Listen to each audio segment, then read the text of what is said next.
Kate Wilson had been looking forward to County Day for weeks. The annual football match between Riverside High and their longtime rivals, Oakwood Academy, was the biggest event of the year. Students from both schools would gather at the neutral ground of Memorial Stadium, wearing their school colors and cheering loud enough to wake the entire town.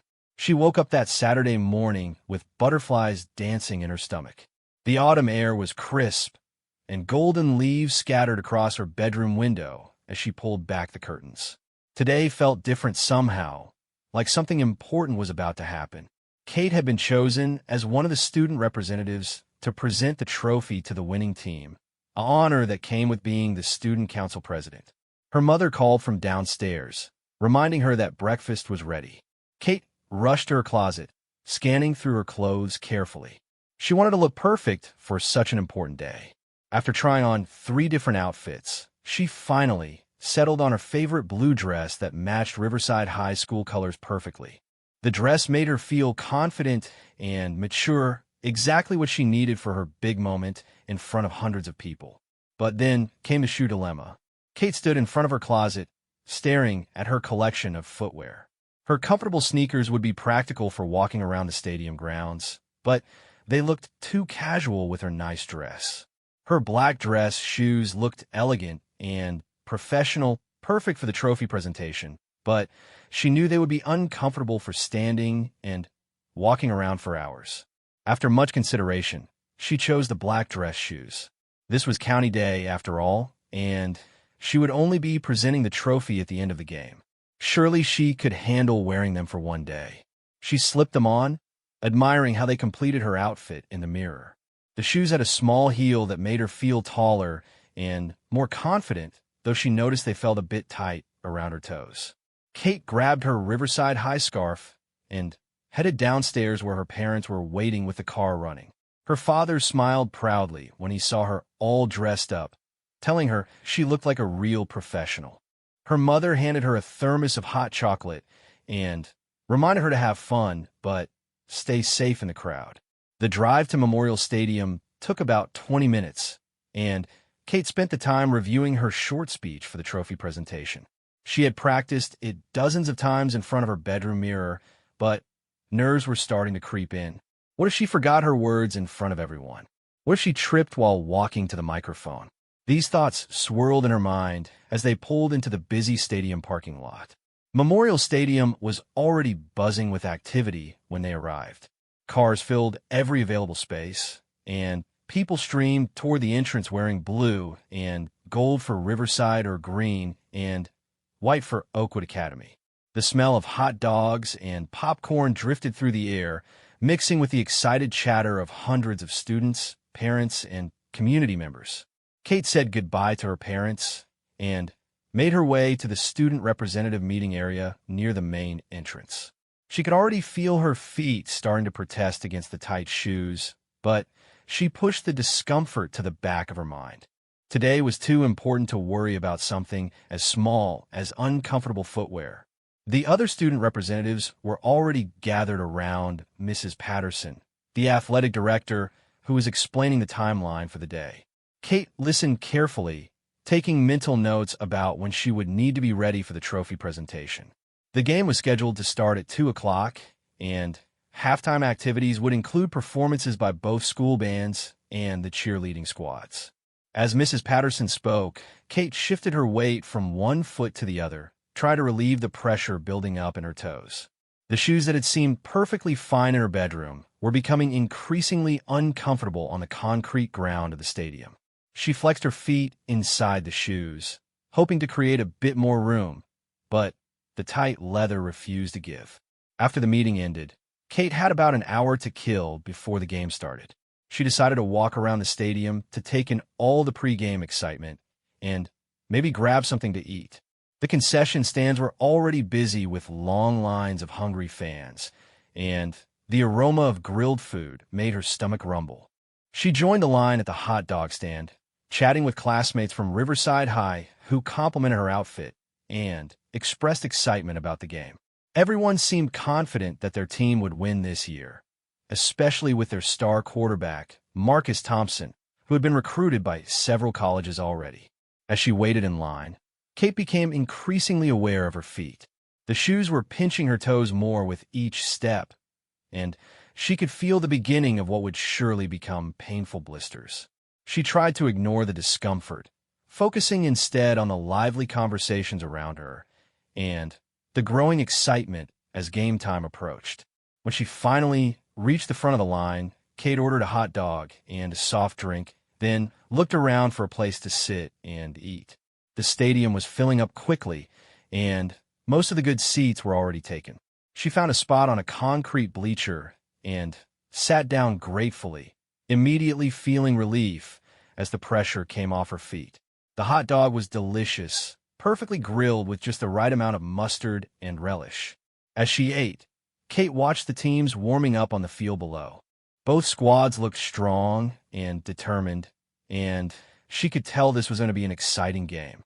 The Riverside High players wore their distinctive blue and gold uniforms, while Oakwood Academy's team looked sharp in their green and white.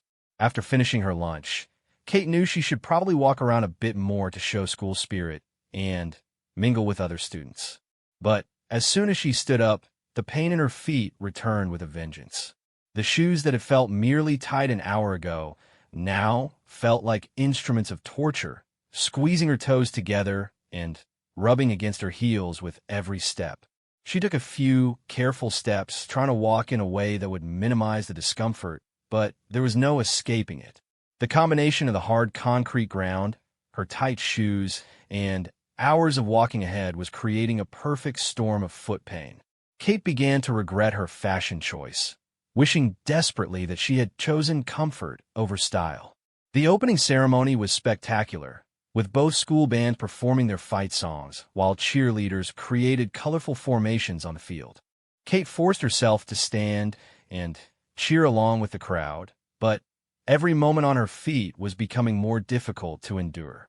She clapped enthusiastically when Riverside High's band took the field, their blue and gold uniforms glinting in the afternoon sun as they marched in perfect formation. During the national anthem, Kate stood as still as possible, hoping to minimize the movement that was causing her shoes to rub against the tender spots on her feet. She could feel moisture building up inside the leather, making the situation even worse as her feet began to slide around with each step. When the game finally started, Kate found herself torn between wanting to stand and cheer with her classmates and the desperate need to sit down and give her feet a break. She compromised by standing during the most exciting plays and sitting whenever possible. Her friends around her were too caught up in the game to notice her frequent position changes. Riverside High scored first with a beautiful touchdown pass from Marcus Thompson to their star receiver, Jake Martinez. The crowd erupted in cheers, and Kate jumped up excitedly, momentarily forgetting about her discomfort in the thrill of taking an early lead. But as soon as her feet hit the ground after jumping, the sharp pain reminded her of her predicament. During the first quarter break, Kate decided she needed to do something about her shoe situation. She carefully made her way down the bleacher steps, using the handrail for support and trying to walk as little as possible on the balls of her feet. The concession area had a small first aid station, and she hoped they might have Band-Aids or something to help with the developing blisters. The volunteer nurse at the first aid station was sympathetic, but could only offer basic adhesive bandages. Kate accepted them gratefully and found a quiet corner where she could discreetly slip off her shoes for a moment. The relief was immediate and overwhelming. Her feet were red and swollen, with angry marks where the shoes had been pressing against her skin. She quickly applied the Band-Aids to the worst spots and reluctantly put her shoes back on. The bandages helped slightly, but she knew they were just a temporary solution. The leather shoes were simply too tight, and no amount of padding was going to make them comfortable for the rest of the day. As she made her way back to her seat, Kate tried to think of alternatives. Could she buy different shoes somewhere? The nearest store was miles away, and she would never make it back in time for the trophy presentation. Could she borrow shoes from someone? Looking around at her classmates, she realized that most of the other girls were wearing sneakers or boots, and none of them looked like they would fit her feet. The second quarter was even more exciting than the first, with both teams scoring touchdowns and keeping the crowd on their feet. Kate did her best to participate in the cheering, but she found herself becoming increasingly distracted by her foot pain. She began to worry that her discomfort would affect her ability to present the trophy properly at the end of the game. During halftime, both school bands put on an impressive show, complete with elaborate choreography and special formations.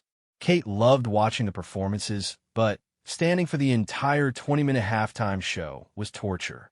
She shifted her weight constantly, trying to find positions that would relieve the pressure on different parts of her feet. The cheerleading performances were equally entertaining, with both squads showing off their best routines and getting the crowd pumped up for the second half. Kate noticed how effortlessly the cheerleaders moved in their athletic shoes, and she felt a pang of envy for their practical footwear choices. As the third quarter began, Oakwood Academy came back strong, scoring 2 quick touchdowns and taking the lead for the first time in the game. The visiting section erupted in green and white, while the Riverside High fans fell into a worried silence. Kate tried to focus on the game, but the constant pain in her feet was making it difficult to concentrate on anything else.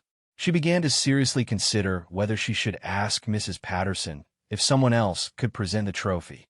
The thought of walking across the field in front of hundreds of people while in excruciating pain was becoming more daunting by the minute.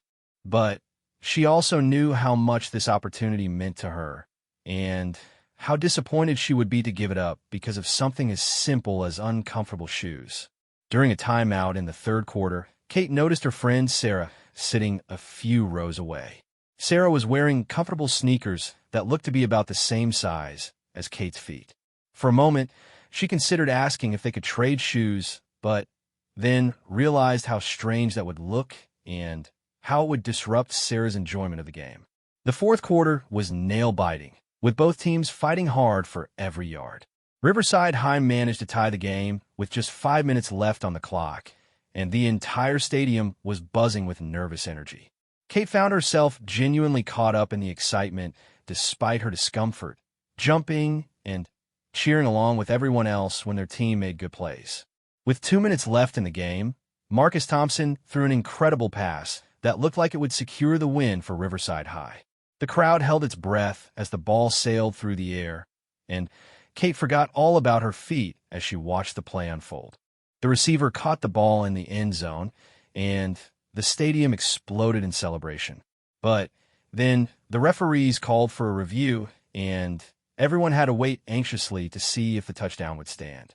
During this tense pause, Kate became acutely aware of her feet again. She had been standing and jumping for the entire fourth quarter, and the pain was now almost unbearable. She looked down at her feet and noticed that her shoes seemed to have stretched slightly from the moisture and movement, but not enough to provide any real relief. The touchdown was confirmed, and Riverside High took the lead with just over a minute left on the clock. The celebration was deafening, and Kate felt a mixture of joy for her team's success and anxiety about what was coming next. In just a few minutes, she would need to walk across the field to present the championship trophy, and she honestly wasn't sure she could do it gracefully while in so much pain. Oakwood Academy managed to score one more time in the final 30 seconds, but their 2-point conversion attempt failed, leaving Riverside High as the winners by a single point. The final score was 28-27, and the Riverside High section of the stadium went absolutely wild with celebration. Students poured onto the field, and Kate knew her moment was approaching rapidly. Mrs. Patterson appeared beside her with the gleaming championship trophy, a beautiful silver cup that reflected the stadium lights. She reminded Kate about the presentation protocol and handed her the microphone she would use to address the crowd. Kate took a deep breath and tried to psych herself up for what she knew would be a painful walk across the field. As they made their way down from the bleachers toward the field level, Kate concentrated on taking slow, measured steps. Each step sent shooting pains through her feet, but she was determined not to let anyone see her discomfort. This was her big moment, and she refused to let a pair of tight shoes ruin it for her. The field was chaos, with celebrating students, players, coaches, and parents all mixing together in a joyful mob. Kate and Mrs. Patterson had to navigate through the crowd to reach the makeshift podium that had been set up at the 50-yard line. The walk that normally would have taken 2 minutes felt like it lasted forever as Kate carefully picked her way across the uneven grass. The football field was soft and slightly muddy from the previous night's rain, which actually provided some relief compared to the hard concrete of the stadium. But the uneven surface created new challenges as Kate had to constantly adjust her balance to avoid tripping. Her tight shoes made it difficult to feel the ground properly, and she found herself taking shorter, more cautious steps. When they finally reached the podium area, Kate was relieved to see that there was a small carpet laid out where she would stand during the presentation. The temporary stage was only about 6 inches high, but climbing those few steps in her painful shoes required careful concentration. She gripped the handrail tightly and focused on not stumbling in front of the hundreds of people who were now watching her every move. The Riverside High football team gathered around the podium, their faces glowing with victory and exhaustion. Marcus Thompson, the star quarterback, was grinning from ear to ear as his teammates patted him on the back and celebrated their hard-fought win. Kate felt a surge of pride for her school and momentarily forgot about her discomfort as she prepared to honor these champions. Mrs. Patterson stepped up to the microphone first to announce the winner and introduce Kate. The crowd quieted down as her voice echoed across the stadium, and Kate used this moment to shift her weight and try to find a more comfortable position. She could feel her feet swelling inside the tight leather, and she wondered if she would even be able to get the shoes off later without help. When her name was called, Kate stepped forward with as much grace and confidence as she could muster. She took the microphone with steady hands and looked out at the sea of faces in the stadium. For a moment, the magnitude of the situation overwhelmed her, and she felt incredibly proud to be representing her school in this important moment. Her speech was brief but heartfelt, congratulating both teams on an excellent game and praising the sportsmanship displayed throughout the competition. Her voice was clear and strong, and she felt a surge of satisfaction as the crowd responded positively to her words. Despite the pain in her feet, she was nailing this presentation. Then came the actual trophy presentation. Kate turned to face Marcus Thompson and the other team captains, holding the heavy silver trophy with both hands. As she prepared to hand it over, she took a step forward to close the distance between herself and the players.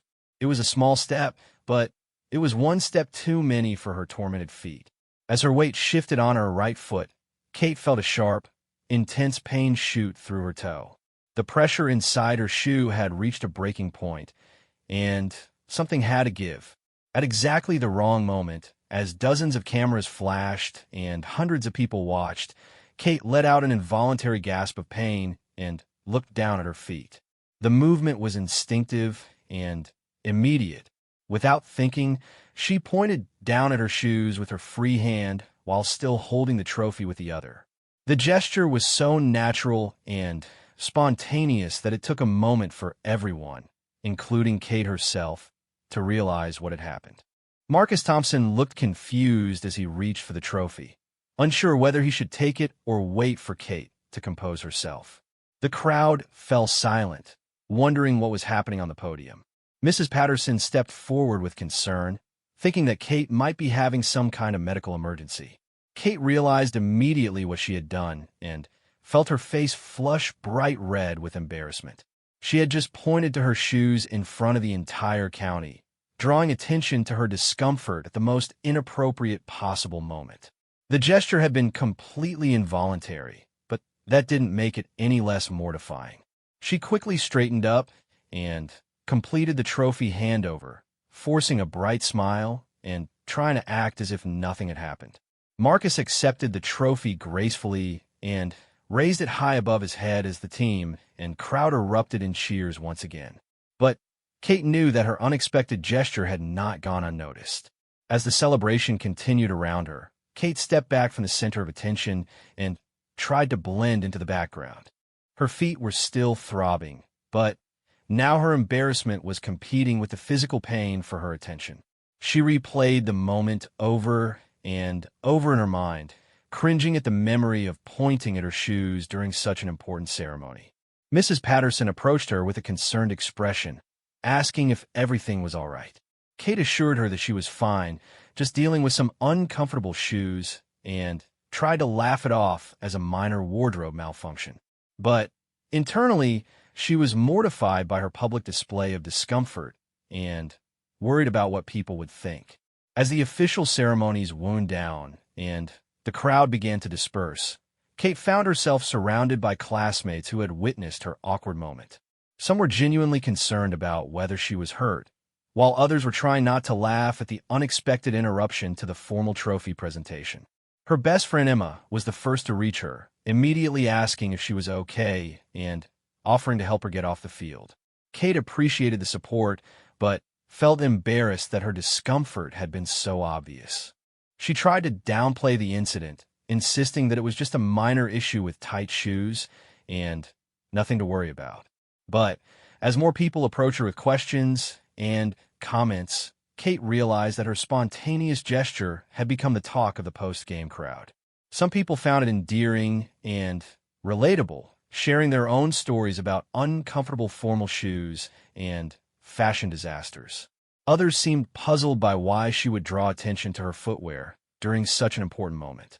The local newspaper photographer, who had been capturing the trophy presentation for the next day's sports section, approached Kate with a friendly smile. He explained that he had gotten several great shots of the ceremony, including the moment when she pointed to her shoes. He asked if she would mind if he included that photo in his article, saying it showed the human side of formal events. Kate's heart sank at the thought of her embarrassing moment being immortalized in the newspaper for the entire community to see. She politely asked if he could use one of the other photos instead, but the photographer seemed to think the shoe-pointing picture was the most interesting and memorable shot of the day. Meanwhile, her feet continued to throb with each step as she tried to make her way off the field. The celebration was still going strong around her, with players, students, and parents all mingling and taking photos. Kate wanted to participate in the festivities, but the combination of physical pain and social embarrassment was making it difficult to enjoy the moment. Emma stayed close by her side, offering moral support and occasionally suggesting that they find somewhere Kate could sit down and rest her feet. But Kate felt obligated to stick around for the post-game socializing, especially since she had played such a prominent role in the ceremony. She didn't want to seem antisocial or draw even more attention to her discomfort. As they slowly made their way toward the parking lot, Kate overheard snippets of conversation about the game and the trophy presentation. Most people were focused on the exciting finish and the team's victory, but she caught a few mentions of her shoe-pointing moment. The comments ranged from sympathetic to amused, but all of them made Kate wish she could disappear. Her parents found her near the concession stands, both of them beaming with pride about her role in the ceremony. They had been sitting too far away to notice her moment of discomfort, and they praised her poise and professionalism during the presentation. Kate didn't have the heart to tell them about her embarrassing gesture, so she just smiled and thanked them for their support. The drive home felt longer than usual as Kate sat in the back seat, finally able to take some pressure off her feet. She discreetly slipped off her shoes while her parents chatted about the game in the front seat, and the relief was immediate and overwhelming. Her feet were red, swollen, and marked with angry pressure lines from the tight leather. As they pulled into their driveway, Kate's mother turned around to ask about her plans for the rest of the evening. Several classmates had mentioned parties and celebrations, and her parents wanted to make sure she would be safe if she decided to go out. Kate assured them that she was probably going to stay home and rest, which was definitely the truth given the state of her feet. Once inside the house, Kate went straight to her bedroom and collapsed on her bed, grateful to be horizontal after hours of standing and walking on the concrete stadium surfaces. She examined her feet more closely and was shocked by how swollen and tender they had become. Several blisters had formed despite the Band-Aids, and her toes were cramped for being squeezed together for so long.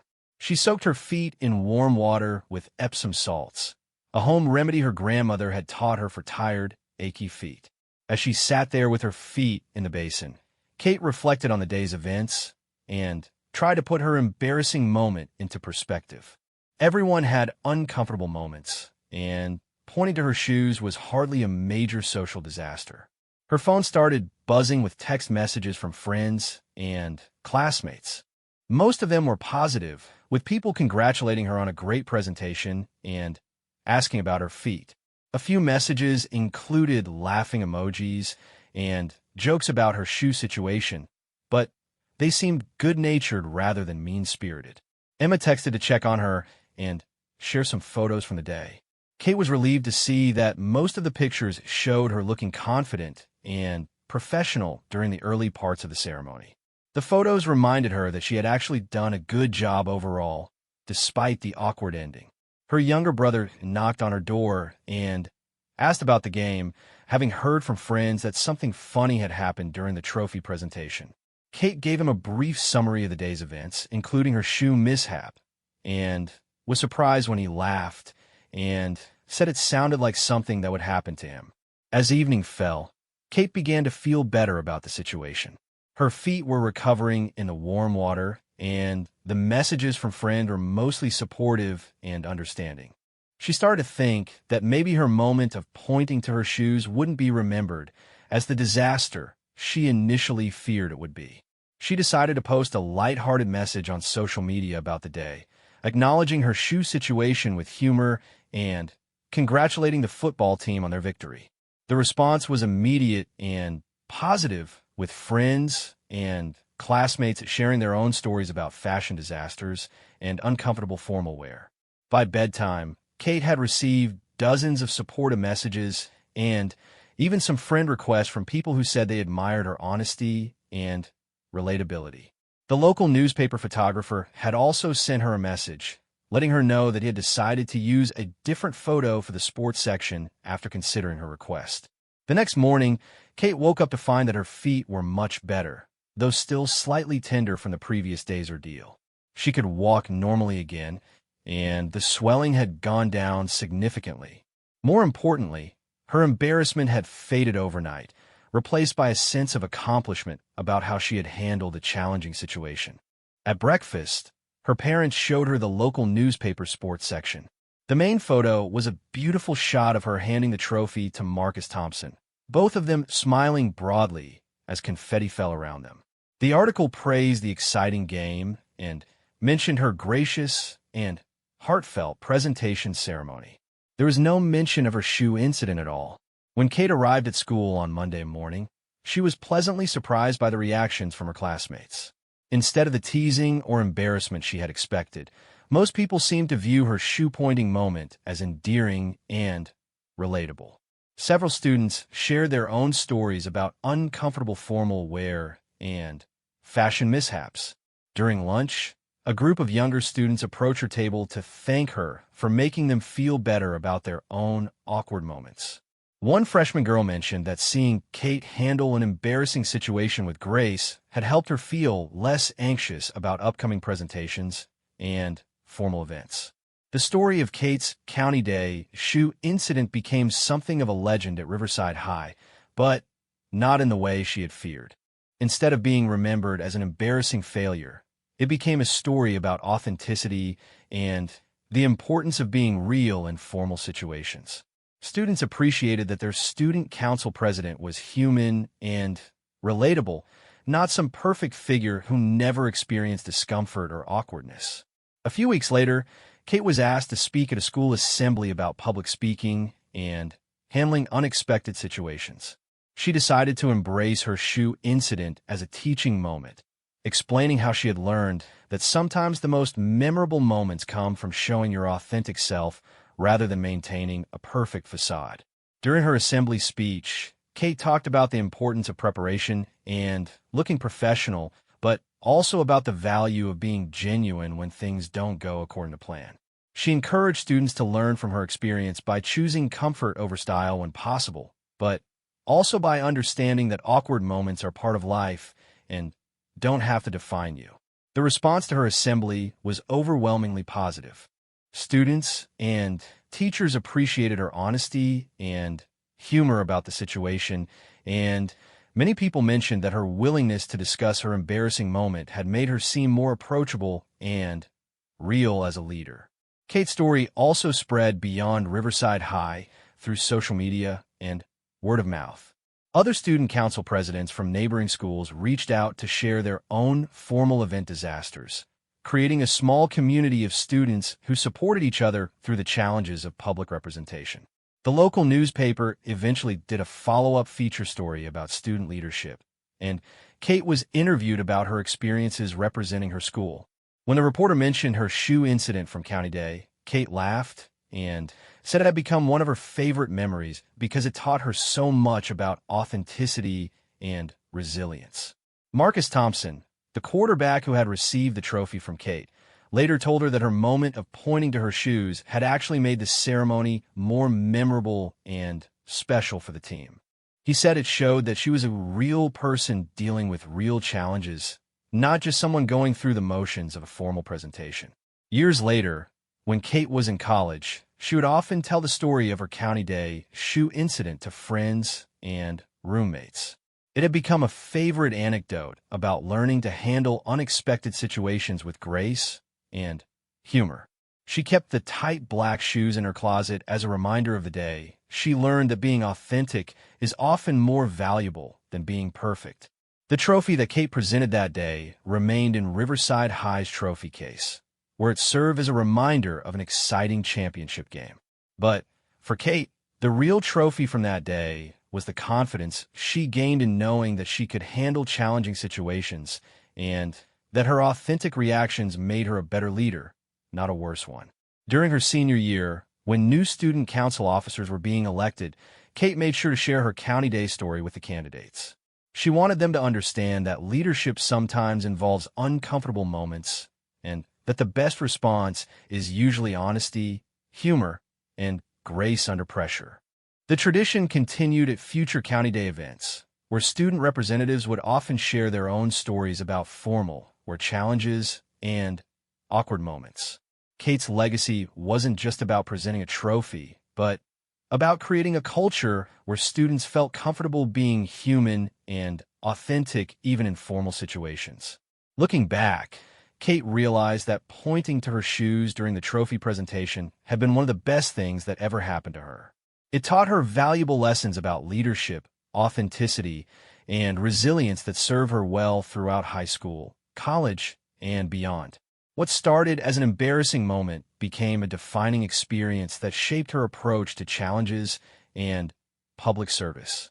The tight black shoes that caused all the trouble eventually found their way to the back of Kate's closet, where they remained as a humorous reminder of an important life lesson.